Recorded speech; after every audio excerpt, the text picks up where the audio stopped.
আজকে আমি রান্না করবো দেখেন লেয়ার মুরগির মাংস। তো কড়াই তেল দিয়ে দিয়েছি, কেটে গেছে, এই যে পেঁয়াজ আর হলে তেজপাতা আর গরম মশলা দিয়ে দিলাম। এখন আমি একটু আদা রসুন বাটা দিয়ে দিলাম, গুঁড়া মশলা একটু পরে দিব।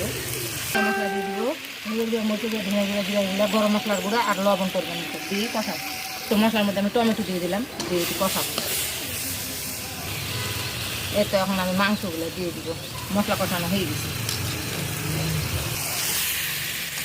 তখন আমি এগুলো কষাচ্ছি, কষায় কষায় ঝোল দেবো আর আলু পরে দেবো। দেখো আলু একটু বেশি আলু এগুলো পরে দেবো, যে মাংস সিদ্ধ হতে একটু দেরি হয়, সময় লাগে। এই তো মাংস কষানো হয়ে গেছে, আমি পানি দিই, এই মাংস থেকে বেশি পানি লাগে, সিদ্ধ হতে একটু সময় লাগে। তো মাংস প্রায় সিদ্ধ হয়ে আসছে, এখন আমি আলু দিয়ে দিই, দিয়ে কষাবো সিদ্ধ হোক। এই তো মাংস আমি কষাচ্ছি, হয়ে আসছে প্রায় মাংস, প্রায় আধা ঘন্টার উপর মাংস কষালাম। দেখো কালার কি আসছে। এখন জিরার গুঁড়া দিয়ে নামাবো, তো আমি এখন জিরার গুঁড়া দিয়ে দিচ্ছি। এখন নামাই নেবো, হয়ে গেছে তরকারি পারফেক্ট।